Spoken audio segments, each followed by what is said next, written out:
welcome to another episode of Tea Time with Maya. I'm Maya, and today's video is rosemary tea. And if you are a person who has ever had rosemary tea, you will completely have a lot of laughter during this video. I have drunk rosemary tea on separate occasions. One, I bought it at the actual store and I had it in little tea sachets, and it had like the desired amount of rosemary that is in it. And it will be like, if you have a tea bags, then it's supposed to be tea dust, versus if you have this, it's supposed to be like loose leaf tea, which there's a difference in strength.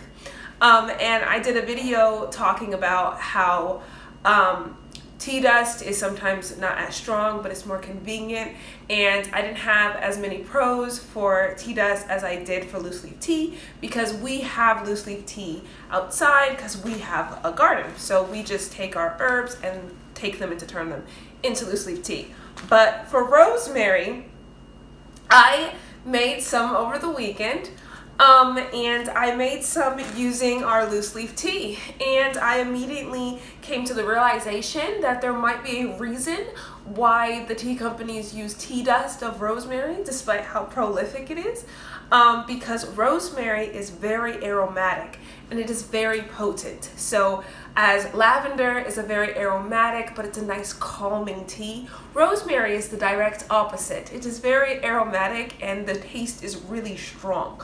Kind of like, maybe people will say this is a little too far, but maybe kind of like an espresso shot versus a cup of coffee. That is kind of how rosemary is according to most teas. So most teas are nice calming, they're a nice breath of fresh air. You drink them while you're watching the rain fall, but rosemary is pretty strong. And because I've already tasted this tea, I'm going to have Mom taste it so you guys know the full ramification that I'm not joking. I don't like rosemary tea. She has no choice. She is the guinea pig. She didn't know, guys. This is no, all I did sprung not. on her. But first, before I explain, I'm going to give you basically the health benefits of rosemary. It is an antibacterial, an antifungal, anti-inflammatory. It's like anti a lot of things, microbial. We just keep going. It's also an antioxidant, which helps to reduce oxidative stress. And it has mild sedative properties, as in it has pain relieving properties. And because of that, it's really good for muscle cramps, menstruation cramps, and it's good for stress relief. And over the weekend, I was experiencing some cramps, so I decided to drink some rosemary tea because it had worked for me in the past. Another herb that is stronger than this is willow bark, but we don't have any, and so this was the next best thing. So I freely just poured. I took some of the rosemary and I sprinkled it across the water, and then I was like, no, that's too little. So I got another sprinkle and sprinkled it across the water too. And then I let it come to a boil, and then I let it go a little bit over just so I could get like that strong flavor, because that's how you just do with peppermint and everything. You want a strong flavor.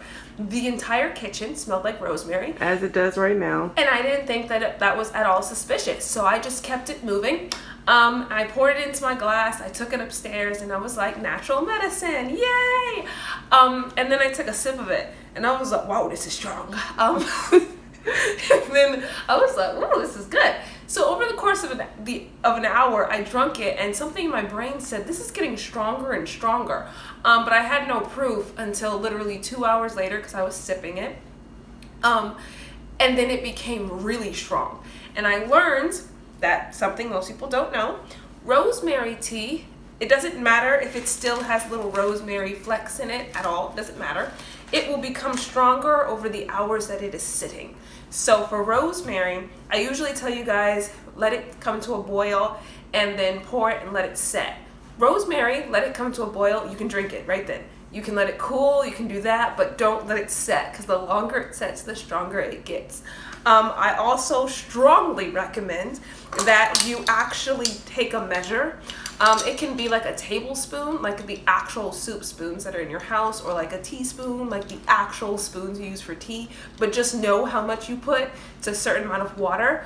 I suggest a teaspoon per 2 cups of water, and that's all you need. And if you have a tea bag, then you're perfectly, you already have the perfect amount.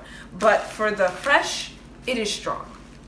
So I also recently drove over, it was like, I think it was before Christmas, after Christmas, I bought a coffee machine. And this is a type of tea that would be really good for the coffee machine, because I basically take one of these guys and I put the tea in it and let the hot water come through it. Because of how strong rosemary is, you don't have to have a long time for it to steep. It's ready right away. So I just have this to show you guys that you could use, this is a great tea to use for the coffee machine. But so we're gonna pour this, well, actually, thank you, cameraman. So this is so it could catch all of the rosemary particles. Most of them didn't come down. So I'm just going to take this out and get this around. And this is definitely how you, this is definitely like my system for stirring. There's sugar at the bottom. That was another thing. This tea is very strong, and without sugar, it's almost too strong to drink for me. You might have a higher, like a stronger stomach, but it has a nice rose scent and rose flavor, and for me, I need sugar for it. So we're stirring it. The color is getting a little darker, and then we're gonna pour it. All right, Mom, you ready? I don't really want to taste. We just need. You It's don't need. the aroma. The scent is too much for me. You just need a sip so you can explain to the viewers how strong it is. That is hot.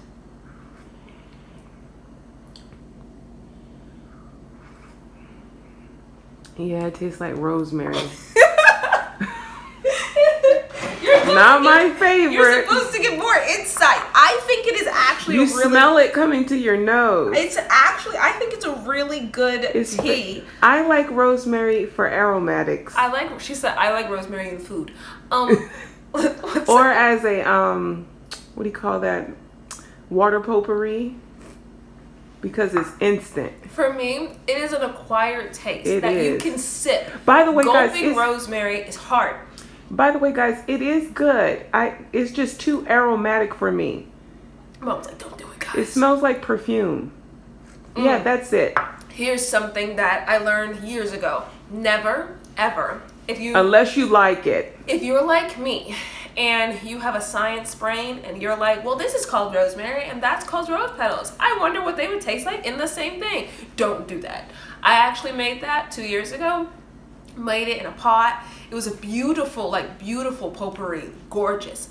But I poured it, smelled like perfume, and I continued to just go on because that didn't clue me into perfume. Smells like perfume, might taste like perfume, and I drunk it. Don't do it. It tastes like rose times 1,000. You mean rose and rosemary? No, it just tastes like roses. No. The Rose and rosemary together. Yeah, it was. Ooh, yes, no. That tea. Don't drink that. That's like drinking perfume. I assume that because you know how you mix like a lemon peel tea with an orange peel tea, you get a citrus tea.